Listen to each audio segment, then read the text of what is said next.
If you've ever used an aerosol or a cylinder of carbon dioxide or oxygen, you need to understand the laws that govern its storage. These are the gas laws, Boyle's law, Charles's law, the third gas law. I'm going to explain them in this tutorial. An introduction to anesthesiology with me, your host, Pat Nelligan. Understanding gases and vapors. Part 2. The gas laws. Welcome back. In the previous tutorial, I discussed the phases of matter, solid, liquid, and gas, and discussed what a vapor was versus a gas. I then went on to discuss the saturated vapor pressure, boiling points, airway humidification, and the problem of condensation. I'm going to give a lecture on a warm day. I don't want to have large sweat rings under my armpits, so I locate a can of aerosol deodorant. I shake the bottle to make sure that there is liquid inside. I locate the tip, target my armpit, and push down the tip, and gas is released and it solidifies in my axilla. What's going on here? There is a lot of good science in this process. The deodorant is particulate, but it's mixed with a propellant gas. The mixture is pressurized into a liquid in the can. When the tip is pressed, the pressure drops and the gas mix is released. The propellant gas rapidly evaporates. The cool skin then causes the suspended solids to precipitate out. Key to all of this is pressure. Pressure is endlessly confusing because different measurements are used to describe pressure. For example, I have a flat tire and I go to inflate it at a service station, and the machine displays the pressure in my tires in pounds per square inch. Unfortunately, the manual for my car requires that I inflate the tires in kilopascals. We also have measurements on the weather channels in torr and in atmospheres and in hectopascals. And in medicine, we have a bunch of different measurements. Particularly, we use millimeters of mercury for blood pressure and blood gases, centimeters of water for venous and airway pressure, and kilopascal for blood gases. The gas pipelines in the hospital also use bar, which are multiples of atmospheres. So here's a simple conversion. 10 millimeters of mercury equals 1.33 kilopascals. So if you multiply the kilopascals by 7.5, you get millimeters of mercury. That equates to 13.6 centimeters of water. So here's a question. If my blood pressure is 120/70 millimeters of mercury, what is it in centimeters of water and kilopascals?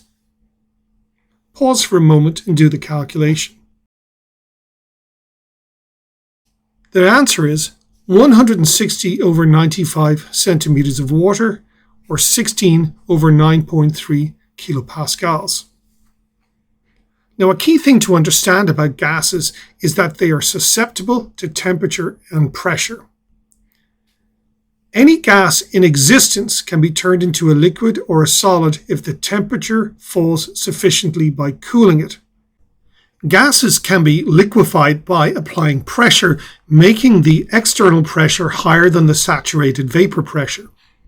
We know that water boils at sea level at 100 degrees Celsius. That's 101 kilopascals or 760 millimeters of mercury. Here's a scenario. You're having guests for dinner. You have cooked chicken, but you've just been informed that they love ham and hate chicken. You have a 2 kilo piece of ham in the fridge, but they will be arriving in 1 hour. It takes 90 minutes to boil 2 kilograms of ham, and you don't have a microwave. How can you cook it quicker?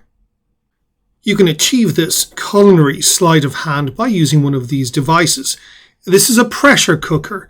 It was the air fryer of the 1980s. Everybody had one, and they're tremendous devices. Using a pressure cooker, you can reduce the cooking time of a 2-kilogram ham to 1 hour. It does this by doubling the air pressure within the pot to 2 atmospheres, or 202 kilopascals, 15-20 millimeters of mercury. As a consequence, water boils at a higher temperature of 121 degrees Celsius. Now the problem is that this dinner party is being hosted at base camp on Mount Everest. And at base camp, which is at 5,300 meters, atmospheric pressure is 53 kilopascals, or 400 millimeters of mercury, and at that altitude, water boils at 80 degrees Celsius. So my advice at this altitude is forget the ham, eat the chicken. But you're saying to yourself, this is not a home economics lesson. I'm an anesthesiologist. Why does this matter to me? And the reason why this matters is because our hospitals need a staggering amount of oxygen per day. A 300-bed hospital typically uses 10 million litres of oxygen per day. An ICU ventilator can use up to 100 litres of oxygen per minute. A large hospital oxygen cylinder can only hold 10,000 litres of oxygen. Now that seems like a lot, but for our 300-bed hospital, that equates to 1,000 cylinders of oxygen per day. That is a stunning logistical problem, but it was resolved in the 1950s by the introduction of liquid oxygen into medical practice. Most hospitals have these giant thermos flasks somewhere on their grounds that contain liquid oxygen, and they're based on very simple scientific concepts. Oxygen has a boiling point of minus 180 degrees Celsius. Below that, oxygen is a liquid. By pressurizing and cooling oxygen simultaneously, it can be stored very efficiently in liquid form. From this cylinder, the pipeline oxygen for the hospital is derived. The pipeline oxygen delivers oxygen under pressure, and that pressure is 4 bar or 300 to 400 kilopascals. If you're working in the operating room, there is a button on your anesthetic machine called oxygen flush. If you push this button, oxygen gets flushed at 4 bar. This is not the safest thing that you can do to your patient. Anyone who's ever held a syringe in their hand, put their finger on the end and pushed in the plunger will note that the gas inside the syringe will squish down, and then when you release the plunger, it expands again. Gases can be compressed with pressure. For example, the deodorant. And this is known as Boyle's law. By increasing pressure, you reduce volume. Gases can be compressed by cooling and expand by heating. That's Charles's law. That's why you don't want to throw your can of deodorant into a fire. It will explode.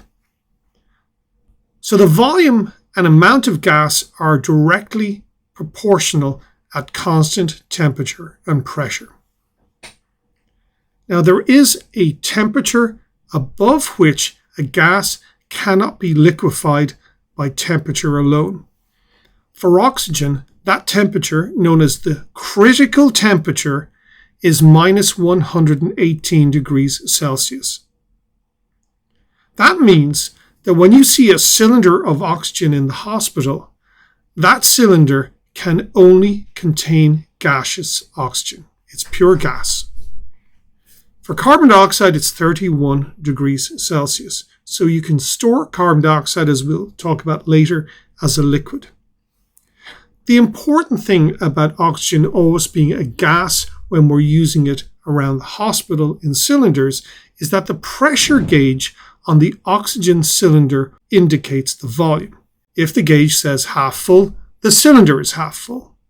And this is important because we transport patients all over the place. We transport patients up and down to the operating rooms, down to radiology. We put them in ambulances and send them to other hospitals. And we need oxygen cylinders to do that.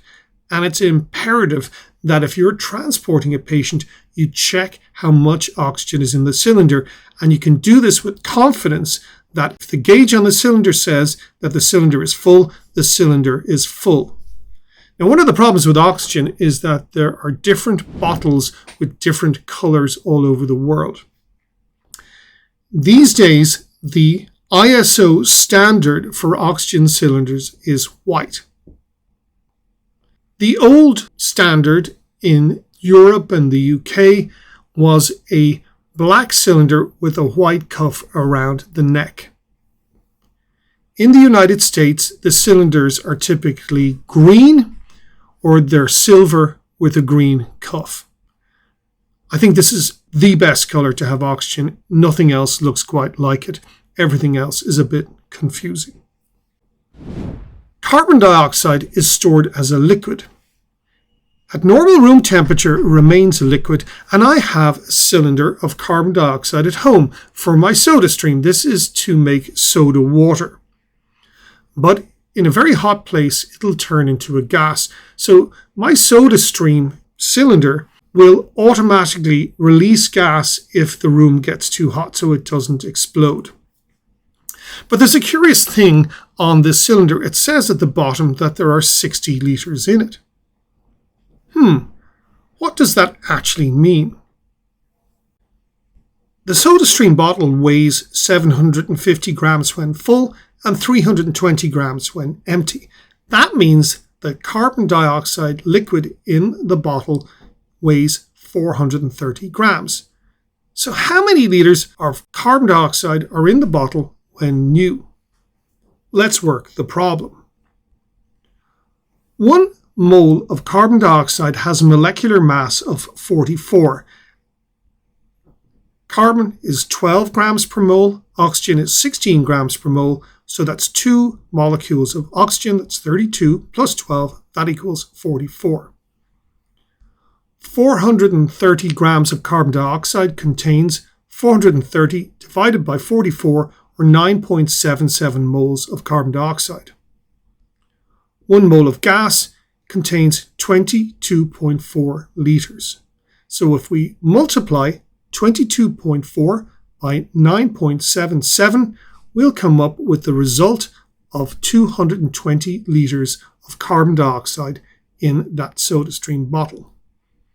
That's a lot more than 60 litres, isn't it? And if you look carefully at the bottle, it actually states that it can make 60 litres of soda water, meaning that for every 1 litre of soda, there are 3.65 litres of carbon dioxide.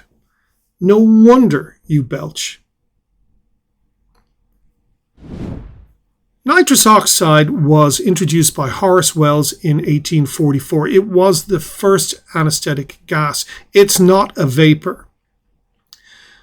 The boiling point of nitrous oxide is minus 88.5, so it's always a gas. However, it can be compressed into a liquid by pressure.